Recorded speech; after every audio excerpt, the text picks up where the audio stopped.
السلام علیکم ناظرین، ڈی اوپینیو کے کو شو کے ساتھ آپ کے سامنے حاضر خدمت ہیں۔ آج ہم بات کرنے والے ہیں میڈیا کے اوپر جو بہت زیادہ ہائپ کریٹ ہوئی ہے جس کیس کے حوالے سے کہ ایک جج صاحب کی بیگم کی طرف سے ایک گھر میں کام کرنے والی بچی پر جو وحشیانہ تشدد کیا گیا ہے، اس کے نتیجے میں پوری قوم کے اندر ایک غم و غصہ پایا جا رہا ہے۔ تو عمر میرے ساتھ موجود ہیں، اس حوالے سے ہم بات کریں گے اور اپنے خیالات کا اظہار آپ کے سامنے رکھیں گے، پھر آپ ضرور اپنی رائے سے بھی آگاہ کیجیے گا۔ تو عمر، آپ بتائیے کہ مطلب یہ کیا ہو رہا ہے، کیا آپ کا اس بارے میں خیال ہے، یہ کیوں ہوا، کیسے ہوا، کیا سمجھتے ہیں آپ اس بارے میں؟ یاد اللہ، یہ تو آئی تھنک ہم سنتے ہی رہتے ہیں کہ فلاں جگہ پر کسی نے اپنی جو ہے وہ گھریلو ملازمت پر تشدد کیا، فلاں جگہ پہ ایک مسئلہ تو ہے جنرل کہ آپ کو پاکستان میں کہیں بھی کوئی اچھی گھریلو ملازمہ نہیں ملتی، تو لوگ پھر کیا کرتے ہیں، کچھ جو تھوڑے ویل آف فیملیز ہوتی ہیں وہ کہیں سے بچے کو مستقل اپنے پاس رکھ لیتے ہیں۔ اچھا، یہ مسئلہ تو پھر بھی ایک چلتا چلا آ رہا ہے۔ اصل معاملہ جو میں سمجھنا چاہتا ہوں یہ ہے کہ ہر بار ایسے معاملے میں جو کوئی بھی ایسا ہوتا ہے، جو ملزم ہوتا ہے یا ملزمہ ہوتا ہے وہ ذہنی مریض کیوں قرار دیا جاتا ہے، یا ذہنی مریض کا معاملہ کہاں سے نکل آتا ہے؟ آپ دیکھیں، آپ کو یاد ہوگا کہ لاسٹ ٹائم ایک بندہ جو تھا وہ اے ٹی ایم مشین کے اوپر پکڑا گیا تھا جو زبان نکال رہا تھا، تو لوگوں نے کہا وہ ذہنی مریض ہے، لیکن پولیس نے اس کو تو پولیس مقابلے مار دیا۔ لیکن جب بھی کوئی اشرافیہ کے طبقے میں سے کوئی بندہ کسی اس طرح کیس کے اندر پکڑا جاتا ہے تو ان کو عدالت کے اندر ذہنی مریض ڈکلیئر کر دیا جاتا ہے، یا ذہنی مریض کی بنیاد پر کہا جاتا ہے کہ بھئی ان کو معافی تلافی دی جائے، یا ان کو ضمانت دی جائے، یا ان کو معاف کر دیا جائے۔ یہ کیا معاملہ ہے؟ تو جس کی سمجھ نہیں آئی ابھی تک۔ بالکل عمر، آپ نے جو جس طرف نشاندہی کی ہے نا، اصل میں وہی مسئلے کی جڑ ہے کہ ہمارے ہاں قانون کہنے کو تو ایک قانون ہے، لیکن عملاً یہ دو قوانین ہیں۔ یعنی عام افراد کے لیے قانون کافی سخت ہے، جبکہ اشرافیہ کے لیے وہی قانون موم کی ناک بن جاتا ہے، اور اس قانون کے اندر موجود جو گنجائشیں ہوتی ہیں، اس قانون کے اندر جو موجود کوئی لکناز یا سکم ہوتے ہیں، یا جو تھوڑی بہت اس کے اندر ریلیف کا فیکٹر ہوتا ہے، وہ فوراً اشرافیہ اس کو اپنے استعمال میں لے آتی ہے۔ تو قانون یہ کہتا ہے کہ جو انسین مائنڈ ہے، جو ایبسنٹ مائنڈ ہے، جو سکھ ہے، یا جو ذہنی طور پر ریٹارڈڈ ہے، معذور شخص ہے، اس کے اوپر قانون کا اطلاق اس انداز میں نہیں ہوتا جس طرح سے عام فرد پر ہوتا ہے۔ تو اگر یہ ثابت کر دیا جائے عدالت کے اندر کہ کوئی آدمی اس وقت اپنی ذہنی کیفیت میں نہیں تھا، تو یقیناً اس کا جو کیس ہے، جو اول مقدمہ اس کے خلاف بنا ہوا ہے، وہ کافی کمزور ہو جائے گا، اور عدالت بھی اس کو بڑے رحم دلی سے دیکھے گی، جو ہمیں اکثر نظر آتا ہے۔ آپ یہ بات کریں، آپ نے اے ٹی ایم والا بھی حوالہ دیا جو صاحب تھے، اسی طرح میں آپ کو ایک اور حوالہ دیتا ہوں کہ جو ظاہر جعفر کا کیس تھا اسلام آباد میں، جہاں پر انہوں نے نور مقدم کو قتل کیا، تو ان کے بالکل وکیل کا بھی پورا زور اس بات پر تھا کہ یہ شخص جو ہیں یہ دماغی طور پر، نفسیاتی طور پر ایک مریض ہیں، اس وجہ سے ان کے اوپر جو دفعات ہیں ان کا نرمی سے اطلاق کیا جائے اور ان کو ریلیف ملنا چاہیے، اور عدالت جو ہے ان کے ساتھ رحم دلی کرے، جو کہ انہوں نے رحم دلی نہیں کی۔ تو یہ تو آپ کی بات بالکل ٹھیک ہے، اور اس کی وجہ میں نے آپ کو بتائی کہ قانون ہمارے یہاں تھیوریٹیکلی تو ایک ہی قانون ہے، لیکن عملاً اگر آپ دیکھیں تو وہ دو قسم کے قوانین۔ اچھا، صرف یہ نہیں ہے، یعنی وہ صرف اپنے آپ کو پاگل ڈکلیئر نہیں کرتے عدالت میں ریلیف لینے کے لیے، پھر بلکہ وہ ایسی عجیب و غریب بیماریاں جو ہیں وہ سامنے لے کر آتے ہیں۔ یعنی ہر جو اشرافیہ کا بندہ ہوگا نا، اریسٹ ہوگا یا جس کو ٹرائل کا سامنا کرنا پڑے گا، فوراً سے اس کے جو پوشیدہ امراض اور ظاہری امراض اور ایکس رے رپورٹیں اور یہ اور وہ سامنے آ جائیں گی، اور اس کی کوشش یہ ہوگی کہ کسی نہ کسی طرح ٹرائل سے فرار اختیار کیا جائے، اور جیل کے اندر ایک دن بھی اس کو نہ رہنا پڑے، کیونکہ وہاں پہ اس کو مچھر کاٹیں گے، اے سی بھی نہیں ہوگا، اور مسائل کا سامنا ہے۔ ایک مریض ہمارے تو پاکستان سے باہر گئے ہوئے ہیں، آپ کو پتہ ہے، وہ دوائی لینے گئے ہاں، تھے، وہ جیسے تو ابھی کہتے ہیں دوائی ملتی ہے واپس آ واپس جاتے نہیں ہیں، آئے۔ سنا ٹھیک ہفتے ہے، میں تو واپس آ رہے ہیں۔ ہاں جی، کیونکہ اب ان کی سزا کی مدت ویسے بھی ختم ہونے والی ہے، اور الیکشن کی آمد ہے، اور حکومت بھی ظاہری بات ہے فیوریبل ہے، تو ان کو بھی اب اس سے کوئی مسئلہ نہیں ہونا چاہیے، تو ان کا مرض بھی ایسا ایسا دور ہو گیا، اللہ تعالیٰ نے ان کو شفا دی، اچھی بات ہے۔ اسی طرح آپ یہ دیکھیے کہ جب یہ پرویز الہی صاحب جو ہے ان کو گرفتار کیا گیا تو ان کو فوراً دل کا عارضہ، مشرف صاحب جب عدالت پیشی کے لیے جا رہے تھے تو وہ ان کو جس وقت ان پر فرد جرم عائد ہونی تھی اسلام آباد کی ڈسٹرکٹ کورٹ میں، تو انہوں نے بجائے عدالت جانے کے اس کو دل کے ہسپتال کی طرف موڑ دیا، ان کے قافلے کو، اور وہ عدالت سے پہنچنے کے بجائے ڈائریکٹ وہاں پہنچے ہسپتال کے بیڈ پہ۔ تو یہ تو وہ چیزیں ہیں جن کو قوانین کے اندر تو جینون کیسز کے لیے موجود ہے، یعنی کہ اصل میں کوئی انسان ہے جو مریض ہے، جو کسی ایسی کیفیت کا شکار ہے، تو اس کو باقاعدہ ریلیف عبداللہ، ملنا چاہیے۔ کیا ایسا نہیں ہو سکتا کہ جو بھی ملزم پیش ہو، دیکھیں اگر کوئی ملزم ہے، اس نے کوئی معاملہ ہوا، اللہ یہ کہ وہ کلیئر کٹ کہے کہ ہاں میں نے کیا ہے اور میں ذمہ دار ہوں. تو اگر کوئی بھی جرم کر رہا ہے اٹس مین کہ ہو سکتا ہے اس کو ویسے بھی کوئی ذہنی عارضہ لاحق ہو جس کی بنیاد پہ وہ قتل کر رہا ہے یا کوئی بھی ایکٹیویٹی کر رہا ہے, لائک اشرافیہ سیٹ کے کسی بھی معاملے میں. تو کیا ایسا نہیں ہونا چاہیے کہ ہر معاملے میں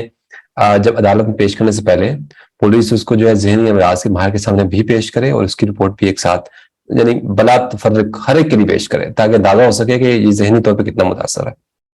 دیکھیے جو بات ہے نا، اب یہ ہر بات ہم پولیس پر انویسٹیگیشن پہ تو نہیں ڈال سکتے. اس طرح تو اتنے ہزاروں کیسز دن میں آتے ہیں، سینکڑوں ایف آئی آر درج ہوتی ہیں. تو روزانہ پولیس سب سے پہلے ڈاکٹروں کے در پہ اور ہسپتالوں میں انہیں اصل مریضوں کا رش ختم ہو جائے گا اور ان کا پہلے شروع ہو جائے گا کہ پہلے ان کو چیک کریں. تو میرے خیال میں یہاں پر اگر کوئی یہ کہتا ہے کہ اس کو ذہنی عارضہ لاحق ہے تو ہمیں اس کی بیماری کا پہ تشویش ہے، لیکن ہم یہ سمجھتے ہیں کہ اونس آف پروف بھی اس کے اوپر ہے. اس کو یہ عدالت میں سب سے پہلے ثابت کرنے کی ضرورت ہے. ظاہری بات ہے اگر کسی کو ذہنی عارضہ خدا نخواستہ لاحق ہے تو وہ ایک دن میں تو لاحق نہیں ہوا نا. اس کے بالکل. پاس باقاعدہ اس کی رپورٹس ہوں گی، کنسلٹیشنز ہوں گی، اس کی دوائیاں ہوں گی، پورا دیکھیں ریکارڈ ہوگا. عبداللہ پاکستان میں تو ایسا نہیں ہوتا نا, اکثر ذہنی عارضہ بھی ہو تب وہ گواہیوں پہ بات کرنا پڑتا ہے, یقین کرنا پڑتا ہے گواہی سے مراد کے فلاں بندے نے کہہ دیا اس کو ذہنی مسئلہ, یا ڈاکٹر پاس جاتا نہیں ہے ذہنی امراض کے بنیادی معاملے میں. طور پہ تو عمر یہ بنیادی طور پہ تو یہ اسکیپ روٹ ہے، سیدھی سی بات ہے، یہ اسکیپ روٹ ہے. اور ان کو لگتا ہے کہ یہ ایسا لوپ ہول ہے کہ جس کو استعمال کرتے ہوئے وہ یہ طبقہ جو ہے اشرافیہ یہ مراحت لیتا ہے. اچھا آپ کو بتاؤں میں کہ جو حقیقی ذہنی مریض ہیں وہ ابھی بھی عدالتوں میں خوار ہو رہے ہیں اور جیلوں میں ایون ان کو سزائیں بھی ہوئی ہوئی ہیں.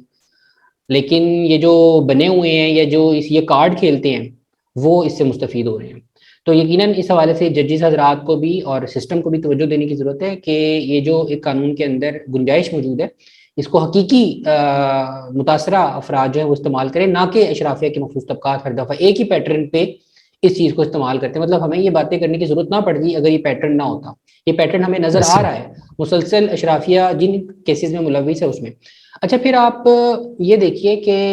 ایک تو آپ نے پہلو پہ جس پہ بات کی ہے بہت امپورٹنٹ بات ہو گئی اس پہ کافی. دوسرا جس پہ میں توجہ دلانا چاہتا ہوں یہ ہے کہ گھروں کے اندر جو ملازمہ یا ملازمائیں بچیاں چھوٹی یا ملازم بچے اس طرح رکھے جاتے ہیں، یہ تو چائلڈ لیبر جو قوانین ہیں اس کی بھی خلاف ورزی ہے. 14 سال کی بچی تھی. ٹھیک ہے، آپ اتنے چھوٹے بچے کو اس طرح سے بغیر پیرنٹس کے اپنے گھر میں لیبر پہ مجبور نہیں کر سکتے، گھر کے ڈومیسٹک ورکر نہیں بنا سکتے قانون. تو اس پر بھی میرا خیال میں تحقیقات بھی ہونی چاہیے اور اس حوالے سے جو قانون ہے وہ عمل میں آنا چاہیے کہ یہ جو وائلیشن ہے یہ تو بہرحال اپنی جگہ پہ موجود ہے، تشدد کا سوال تو بعد میں پیدا ہوتا ہے. تیسری جو چیز میں آپ کے سامنے رکھنا چاہتا ہوں یہ ہے کہ ہم لوگ یہ جو گھروں میں بچے ملازمات رکھتے ہیں، چھوٹے کم عمر بچے، یہ کیوں رکھتے ہیں؟ بنیادی طور پر یہ رکھتے اسی لیے کیونکہ وہ بے زبان ہوتے ہیں، ان کو اپنے رائٹس کا بھی پتہ نہیں ہوتا. ان کو آپ کاسٹ سیونگ سارا دن، الٹیمیٹلی. ہاں جی، پیسے بھی کم لیں گے، وہ غربت کو ایکسپلائٹ کر رہے ہیں. آپ جن کے گھر میں پہلے ہی بنیادی ضروریات کا فقدان ہے ان کو آپ کہتے ہیں ٹھیک ہے آپ کو 12-14 ہزار ماہانہ دیں گے، بدلے میں آپ کا بچہ ہم اپنے پاس رکھیں گے. اور شروع میں ان کو بڑے سبز باغ دکھائے جاتے ہیں جس کو ہم پڑھائیں گے بھی، یہ بھی کریں گے، کپڑے بھی دیں گے، اچھی خوراک دیں گے اور یہ اور وہ. لیکن حقیقتاً وہاں پر اس کی زندگی جو ہے وہ ان کے جانور سے بھی بدتر ہوتی ہے. یعنی اب بچوں کو بھوکا رکھا جاتا ہے، ان کو مارا پیٹا جاتا ہے اور شدید قسم کے ذہنی اور جسمانی تشدد کا نشانہ بنایا جاتا ہے. بنیادی طور پر اس کے پیچھے مینٹیلٹی یہی ہوتی ہے کہ یہ زیادہ کام بھی کرے گا، چون چرا بھی نہیں کرے گا، خاموش رہے گا. کیونکہ بڑا بندہ ہوگا نا وہ اس کی ایک سیلف ریسپیکٹ بھی ہے، اس کو اپنے رائٹس کا بھی پتہ ہے، اس کو پتہ ہے میری ڈیوٹی آورس کتنے ہیں، اس کے بعد وہ ریسٹ بھی چاہے گا. بچوں کے ساتھ یہ سین نہیں ہے. تو ان کو آپ جتنا مرضی لگا کے رکھے کام پہ، سارا دن ایک ٹانگ پہ کھڑا رکھیں، وہ کرتا رہے گا آپ سے. کبھی ڈر سے کرے گا وہ کام، کبھی مجبوری سے کرے گا، اور کبھی وہ اپنی عمر کا تقاضا ناسمجھی میں کر رہا ہوگا. تو یہ بڑا بینیفیشل ہے ان تمام عناصر کے لیے، اشرافیہ کے لیے، اور بڑا زبردست قسم کا ان کو یہ اپرچونٹی ملی ہوئی ہے پاکستان جیسے ملکوں میں کہ چائلڈ لیبر کو یہ اس طرح سے یوز کر رہے ہیں اپنے مقاصد کے لیے. تو یہ چیز ہے. ایک اور بات جو میرے ذہن میں آتی ہے وہ یہ ہے کہ جب بھی ہم یہ کیسز دیکھتے ہیں نا عمر، تو جو سب سے افسوسناک اور تکلیف دہ پہلو ہوتا ہے میرے لیے وہ یہ کہ جتنے بھی اس طرح کے بچے ہیں they have been employed by very senior officials. بہت پڑھے لکھے لوگ، بڑے ویل آف معاشرے میں باعزت مقام رکھنے والے لوگ اپنے گھروں میں یہ پریکٹس جاری رکھے ہوئے ہیں. یعنی یہ جج صاحب ہیں، انہوں نے اپنے گھر میں یہ کام کہتے ہیں ویل آف لوگ ہی کر سکتے ہیں اس کی وجہ ید اللہ. پہلی بات تو پیسے دینا, دوسری بات یہ کہ ہر گھر کے اندر جگہ نہیں ہوتی وہ بندہ سو بھی سکے, کوئی ایکسٹرا بندہ آ کے سو سکے. تو جہاں پر جگہ اویلیبل ہے وہاں پر ہی وہ لوگ اس طرح کی حرکتیں کرتے ہیں. یہاں پر اس کو سرونٹ کوارٹر ہے یا جی کوئی ایکسٹرا سرونٹ روم کوارٹر ہے نہ بھی وغیرہ ہو, وغیرہ. ایسے تو یہ اپنے اسٹور رومز میں لوگوں کو بچوں کو رکھا ہوتا ہے جہاں پہ انسانوں کے رہنے کی جگہ بھی نہیں ہے. میرے کہنے کا مقصد یہ ہے کہ اتنی تعلیم, قانون کی تعلیم, جب آپ انصاف کی کرسی پہ خود براجمان ہیں, اور یا اس طرح صرف یہ جج صاحب کا کیس نہیں, اس کے علاوہ بھی دیگر جو کیسز ہمارے سامنے آئے ہیں ان میں تمام ہی لوگ اعلیٰ تعلیم یافتہ طبقے سے بلانگ کرتے ہیں, اور وہ جو پریکٹس اپنے گھروں میں جاری رکھے ہوئے ہیں وہ صریحاً ایک تضاد ہے اس تعلیم کے جو انہوں نے حاصل کی اور اس مقام کی جو وہ معاشرے کے اندر مینٹین کرتے ہیں. تو میرے خیال میں اس کو ایک اس پہلو سے بھی دیکھنے کی ضرورت ہے کہ یہ لوگ کیا معاشرے میں اس اعلیٰ مقام کے حقدار ہیں, کیا اپنے آپ کو تعلیم یافتہ کہلانے کے حقدار ہیں, جو اتنی شیم فل پریکٹسز اپنے گھر کے اندر روا رکھے ہوئے ہیں, جاری رکھے ہوئے ہیں, اور ان کی آنکھوں کے سامنے یہ سب ہو رہا ہے. تو میں سمجھتا ہوں اس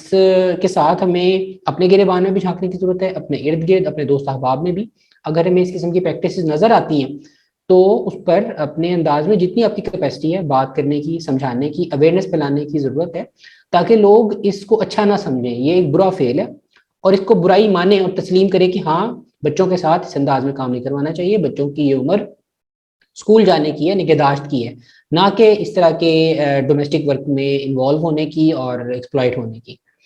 تو میرے خیال میں عمر اس پہ ہم نے کافی بات کی ہے, تو یقیناً ہمارے ناظرین کو یہ شو پسند آیا ہوگا. ضرور اپنی رائے سے آگاہ کیجیے گا. آج کے لیے بس اتنا ہی. اللہ نگہبان.